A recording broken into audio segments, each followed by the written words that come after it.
Oh, hello.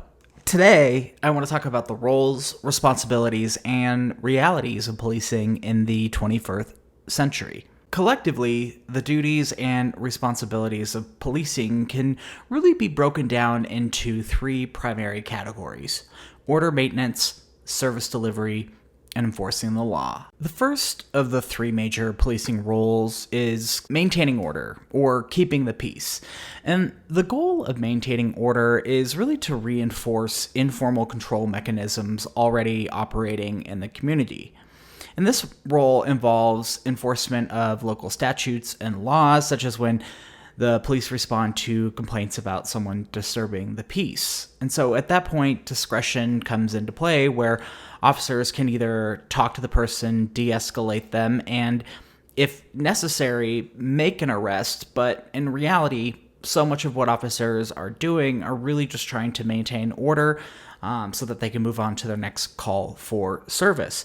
And much of the time, police officers deal with many incidents in which they don't necessarily have to enforce the law, but rather handle the situation. So, dealing with abandoned cars, traffic control, especially during major sporting events, concerts, parades, or even dealing with disputes between neighbors or domestics. And so officers who are engaged in maintaining order typically use informal sanctions, such as warnings, far more than formal sanctions like making an arrest or issuing a citation. Service activities are non-law enforcement related duties performed by police officers on an as-needed basis, such as giving directions, arranging for towing of disabled vehicles, assisting disoriented elderly adults, arranging for barricade placement at dangerous spots along the public, doing welfare checks, dealing with medical calls, so victims who are injured in car accidents, suicide, and attempts. And when people are asking for directions, also general assistance in dealing with lost animals, lost property, lockouts, escorts, transportation. And these duties fall on the police primarily because they are really one of the only round-the-clock services to aid people 24 hours a day, 365 days a year. However, most people recognize the police as entities that primarily engage in enforcing the law, and that is really the primary function of law enforcement, is applying the criminal code to specific and developing situations. And there are more laws in the criminal code than police can routinely enforce, and so they enforce laws based on their department priorities, which are really determined by factors such as, the seriousness of a crime and the availability of police resources. And so this is where discretion comes into play when officers are responding to a situation where it is, someone who is 24 years old who has who's smoking marijuana in public.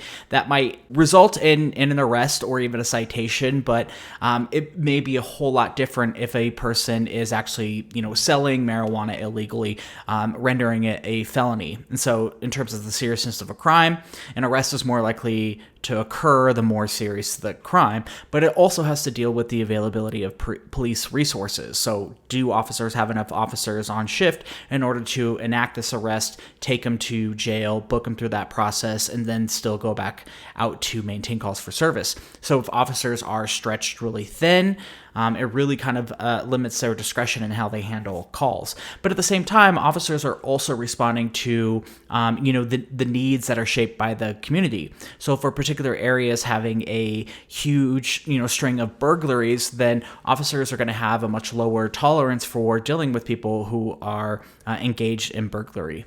And so a lot of that is really done by analyzing crime statistics to show whether they're where the hot spots are within the community, where agencies should be directing their resources. So if there is a particular geographical area where 911 is getting a ton of calls for service for particular types of crimes, agencies can analyze that data and really dedicate officers to enforcing the law specifically in those areas. What is interesting is, since the mid-1990s, law enforcement has been synonymously used with policing. And society portrays policing like an episode of Cops, chasing bad guys, getting guns and money off the street, arresting half-naked dudes who are stalking their wives.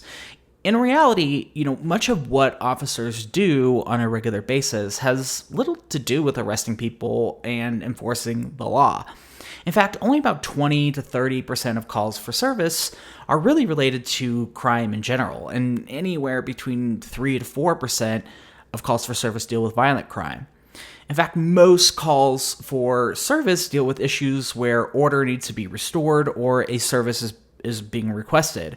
So, direct traffic when the lights are out, crowd control at sports games, responding to calls about neighbors disagreeing on property lines, mental health calls, people asking for directions, information requests, all the above. Despite media's obsession with reporting on violent crime, investigations into how officers spend their time in major cities has shown that officers are not regularly dealing with the issues we are bombarded with on the local news. So according to an investigation by the New York Times in 2020, violent crime accounted for really only about 4% of calls to service in cities such as New Orleans, Maryland, and even Sacramento. And turning to time spent on calls for service dealing with serious violent crime is even less common.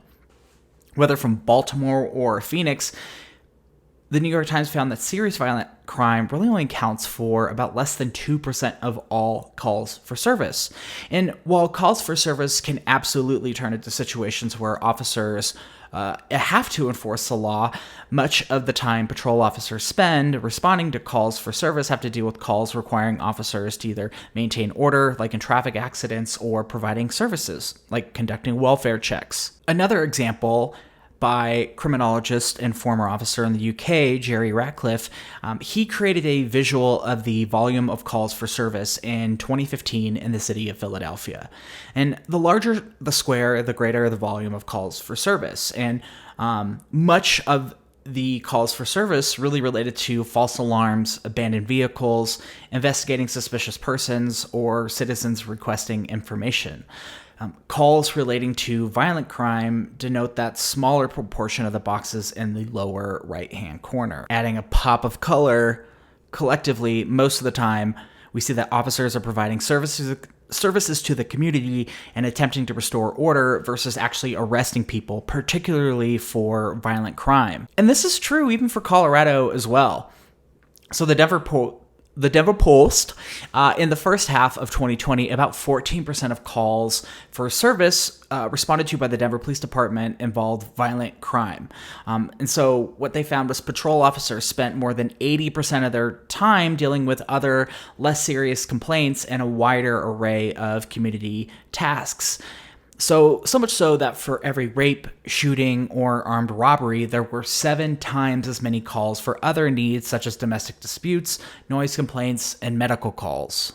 That being said, this relates to questions raised by reformers about whether or not we are training officers for the reality of police work in the 21st century.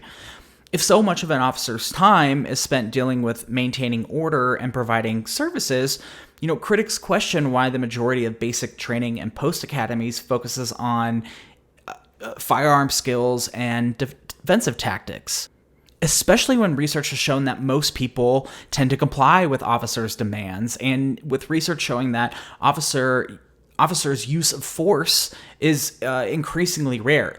In fact, according to the Pew Research Center study of over 8,000 sworn police officers, only 1 in 3 reported that they had to physically struggle or fought with a suspect who was resisting arrest in the past. Additionally, most of these officers reported that they have never fired their service weapons in the line of duty.